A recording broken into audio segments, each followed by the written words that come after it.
Hi, my name is Minister Don Sullivan.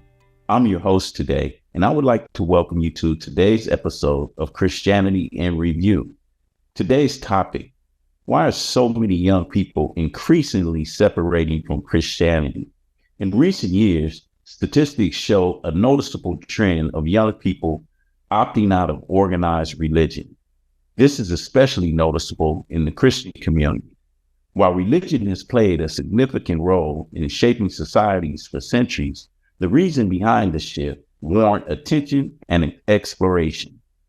On our show today, we have Yane, Jason, and Jawan to provide a little insight into what they think about what is driving this change. Welcome, Yane, Jason, and Jawan. Let's jump right into our discussion. Are you all believers? Yes. Yeah. Yes. Great. You heard my intro. So what are your thoughts on the subject? Are some of your friends Christians? Okay, yeah, I would like to say some of my friends are Christians, but I don't think that they have the best relationship or the strongest relationship with the Lord, but I do believe that they do know who God is. Juwan? And the same for me. I have a few friends that are in Christianity or believe in God, but I may not know where they stand with God exactly. Okay. Yane? Yeah, I do have friends who are Christian, and I also have friends who are Catholic, but I think majority of my friends believe in God, for sure, whether they go to church or not. Okay. Those who are not, what is their opinion of the Bible and Christianity?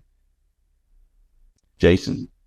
That it can come off as hypocritical, or the people can come off as hypocritical. Their people in the church may be telling them, "Oh, you should be living this way," but they're not practicing what they're preaching. So it may come off as hypocritical to them. Juwan? I'm gonna have to piggyback off of Jason a little bit. I would say that they're looking at others that go to church and pretty much judging based off that person's faith. If they're not going by everything in the Bible, they're just not believing anything about God, or I don't think they have any insight as to what it means to go to church and get your words, because everybody's getting the word, but sometimes we're all receiving it differently. So they may look at somebody else and judge and think, "Oh, I don't need to go to church," because they're not even perfect. When in reality, it's up to you to go so you can figure out your word that you're hearing. Good. Yane? Well, I don't really talk about with my friends reasons why they don't go to church. But I think it's just a society thing where it's maybe people want to rest on Sundays, or they don't see other people going to church, so therefore they don't go to church. So that's just my opinion. What impact, if any, do you think social media has on the attitude of young people when it comes to religion? Jason? I think social media has a big influence on how people react to Christianity, just because there's so many different perspectives, and a lot of different people like to try to poke holes in religion, especially Christianity. So, oftentimes social media can be flooded with that conspiracy theory. So people are being influenced by social media in a negative way, in my opinion. Good. Juwan?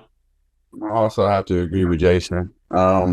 Social media is flooded with distraction more than seeing, spirituality or just even learning something about God or yourself. So it's kind of, I don't know, I feel like it pulls you away from even knowing who God is. It's just a big distraction unless you're following the right people, I would say. But how do you know who's the right person to follow? Or, it's just a little confusing, I would say. Okay. Yane? I think social media is a huge influence on reasons why people go to church or believe in God or anything of that nature. Because social media now has turned in, before it was just post your picture or what you've done. But now it's literally an entity that drives business and revenue, and, how can we promote a certain item or a certain type of culture or anything of that matter to the masses. So you have celebrities that, wear upside down crosses on their clothing, and in their concerts, they're talking about you're now in the rapture and you know where you're going. And so I really applaud celebrities who, when they go up and they get their awards, they're talking about, first thing I have to say is I owe it to God.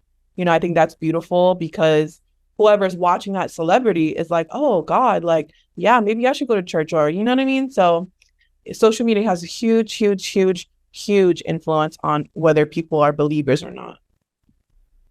Has this had a positive or negative effect on our society? Juwan?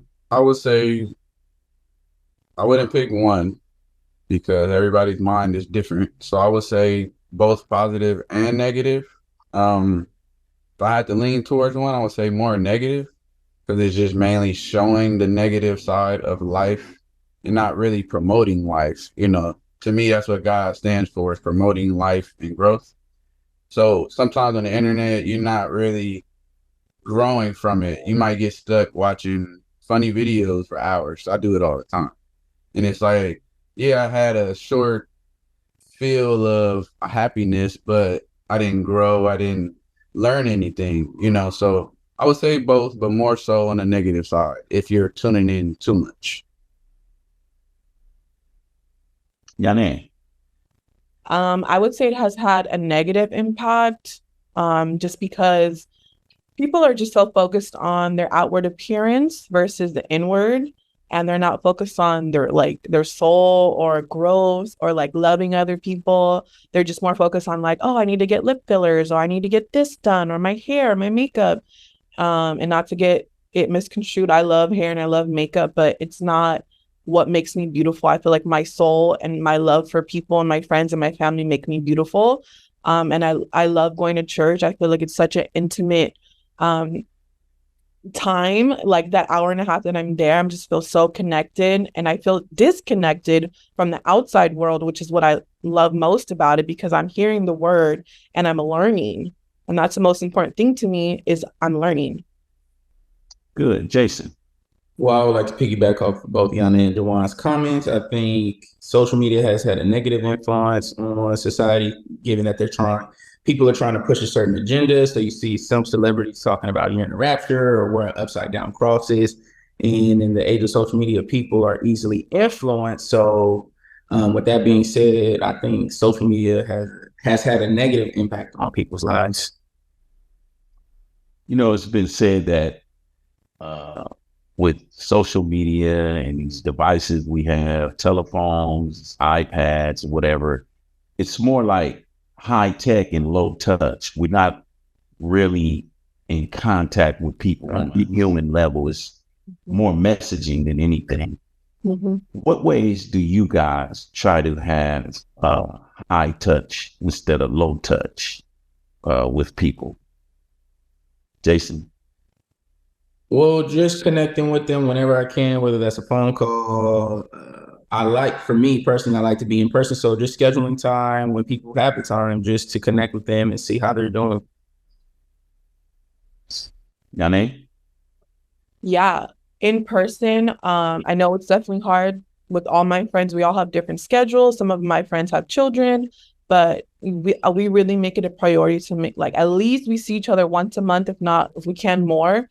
But my personal favorite thing to connect with people is in person.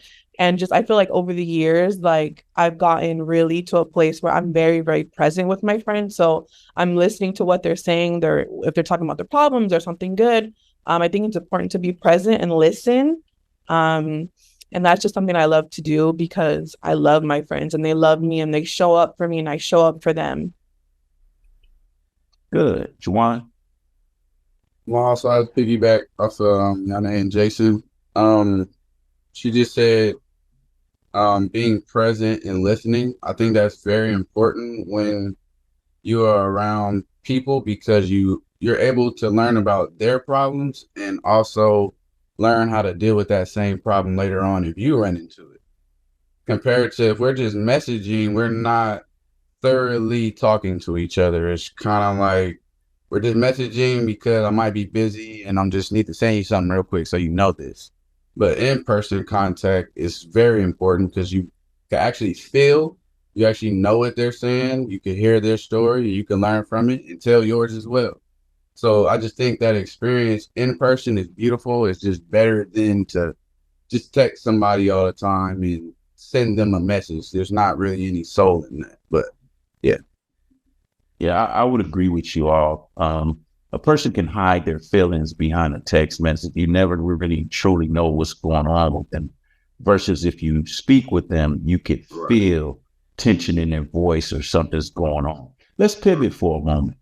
Are you hearing any perceived hypocrisies among your young friends that impact the decision to attend church or not? Jason? Hypocrisy, yes, like I mentioned earlier, you have people who do attend church, like the Sunday Christians, people who attend church, and then for the rest of the week, they're back to living how they were living. So if they're in your sphere of influence and they're saying you do that, not practicing what you preach, that's not an encouraging sign for them to attend church. Yane? I haven't heard any hypocrisies amongst my friends as like why they don't go to church. I just feel like they're not making the effort. They kind of just maybe lost their relationship with God. I mean, it's not like it's not there. They just are not like putting the effort in that area. So, but I don't know reasons as to why they don't go to church, but I definitely invite them and encourage them to come with me. Good. Juwan? Hypocrisies, I would say, as far as, if they're seeing somebody that may only talk about God when Sunday comes up, it's not a constant thing. So I think that's a huge thing that can turn them away because they're seeing somebody only practice and play, their spirituality on Sunday only instead of it should be every day. Now, I'm not saying you got to go outside and punch somebody down because they don't believe into the Lord. But as far as for yourself, like somebody else should see that you're seeking God every day and you believe in him and you trust in him. So I think that's what I would say is a hypocrisy. Everybody doesn't practice it every day. They just practice it one day, which is Sunday. Would you be more likely to attend church on a regular basis if the churches weren't asking for tithes and offering? Jason? No, I don't think tithing and offering influences my willingness to go to church or not. But for some people, I believe it does, given that maybe from past experiences that they've had pastors or leaders in the church who are, after the money, so I can understand why people can be reserved. Yane? Yeah, I don't think tithing has an influence on me personally, whether I show up to church or not. I just give what I can. Like if it's $50, $30, whatever I can give, I'll just give it. And I feel like at the church I'm going to now, like they have like, you kind of know when tithing's coming, but it's like, it's very quick. It's like, okay, tithe, you can do it this way, that way, and then it's over. It's not like a big, long thing where it's like, you need to tithe. No, it's just like tithe, okay, moving forward. That's it. Good. Juwan? I'll say the same. Both what Jason and Yane said, it doesn't make me personally feel any type of way just because I know, but coming from experience of being younger, I thought as a kid, like you had to give money. So that made a fear into me, like, damn, I gotta always have money to give. When in reality, just like our church that we go to, I don't feel pressure. And whether I have the money or not, I know that I could still be here instead of feeling like I have to put money in there. I always do because I'm grateful enough to be able to, but everybody doesn't think that way. They may be scared or don't know that you don't have to if you don't have it. You can still come and hear the word. It's just if you are willing to and can, and it will help the church so we can still keep having a place to come to, that's what it's for. But other than that, it just varies. It just varies. All right. What do you think the church can do to attract young people into the congregation of believers? Jason? Use social media because it can reach a lot of people wherever they are. On top of that, just doing events outside of the church to get young people to come, because maybe some people feel like, oh, well, I can't have a good time if I'm not, indulging in the world. So, maybe if it's a bowling event, they can see how much fun you can have without being, in the world. So I think using social media and, having events outside the church can go a long way. Juwan. I would say same thing as Jason, having more events, having some fun, and also getting the word at the same time. I think that'll give them a lot of insight, and also having others around that are maybe same age range, so they can compare. And they can also like, oh man, I see somebody else around my age, they're doing it. They look happy. They look like, you give me, they're very invested in the Lord. So maybe I should try that. They look happy. I want to be happier. So I think those events will come into play in a positive way for people. Yanis? Yeah, I definitely think for sure utilizing social media is a very key tool to use because everyone's on it. I know at my church, they definitely utilize it on Instagram and they post their reels and I repost them. And I send them to people. I'm like, oh, like just a little quick word of the day or whatever, catch up what happened last Sunday. So I think it's important. I mean, if the enemy's using it, why can't we? What do you think that you can personally do yourself to attract younger people in church? Juwan? I would say giving, which I do all the time. I give testimony to my friends, like giving them a story behind why I believe in God and why I know, you get me, like this is a great investment for my life and myself. So I would, give more testimony to people. Not necessarily try to force them to go to church, but tell them the reasons why I go, why I feel the need to, So I would say that. Yanan?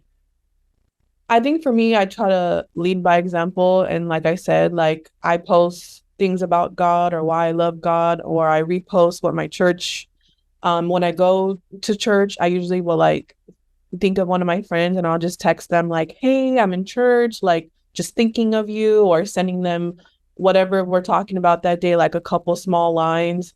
I think always having that open invitation, like even like, oh, hey, I'm going to go to church on Sunday. But now one of my friends knows like, hey, she goes to church every Sunday. So like, sometimes she'll be like, I'm going to try to make it. If I can't, I'll catch up next time. But I think just having that open invitation.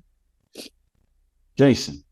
I think both Juwan and Yane made some good points, leading by example and providing testimony to people, and just let them know, okay, well, with my testimony, this is how the Lord has blessed me in my life.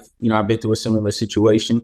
And then leading by example, going to church, sending them words, sending them hyperlinks if they can't make it to church physically. So just making an effort to minister to different people. Juwan, you mentioned that, young people coming to church and they don't see people their age. How quickly do you think young people can be turned off by not seeing themselves in church when they walk in? I think very quickly. It's already a problem for somebody being young to even believe.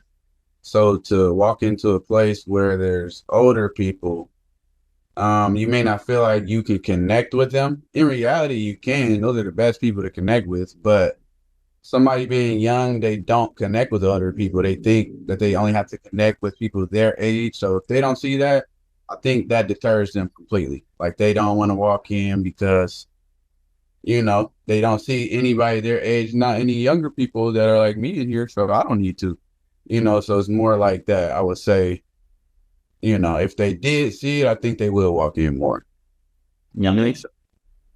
Yeah, backing off what Juwan said, I think connection is like number one thing.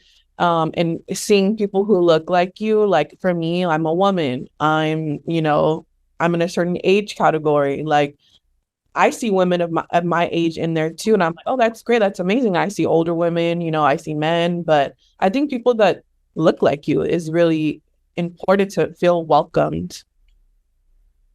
Jason. Well, I have to agree with what they both said. Finding people that look like you in the church can be encouraging because it's, well, if I can make a connection, maybe we can grow together rather than, like Juwan was saying, you can learn something from more seasoned Christians, but being able to grow with someone and someone who shares similar experiences with you, can go a really long way. Let me ask you this question. What type of impact do you think it would have on a youngster that was visiting when he walked in the church? He saw younger people in leadership and younger people with responsibility within the church. Do you think that could entice them to want to be more involved? Jason? Oh, yeah. Well, like I said, just being able to see someone who looks like yourself, and you never know where God is going to call you. So it may be in the same ministry as another young person, so just seeing people that look like you can, I think, go a long way for young people. Juwan, go ahead. Can you repeat the question one more time just so I can answer it correctly? I was saying, what impact do you think it would have on younger people if they saw young people like themselves involved in ministry and leadership and would have responsibility within the church? I think that would build them up to a point where they can enter early instead of trying to find God later on in life. I think they saw younger people just straight off the bat when they're walking in. That would be more inviting and they want to sit down. Just giving you a testimony, like I've been to church a few times with Jason, and it's a younger guy. Jason, I know you know his name. Yeah, he was really funny to me, just how he talked and how he made jokes, but also still included the Lord. And like, I don't know, that was a very attracting like vibration that I got, and I felt like there were other young people in here to see this, and they got a little laugh out of it. I think that's all it takes is for them to want to come and check it out. And from there, I just think that would be so positive. But I do think that would be a great thing if they saw that walking in. Yane? Yes, I'd have to agree with what they were talking about seeing somebody like even younger than you being so positive about and happy to come to church and being inviting and funny. I think that definitely has a huge impact. Good. I think this just about wraps up our episode for today. I would like to thank you all, our guests, Jason, Yane, and Juwan. Really appreciate you and thank you for providing your insight and provoking insight to today's show. Thank you. And until next time, join us again for the next episode of Christianity in Review. I'm your host, Don Sullivan. Thank you very much.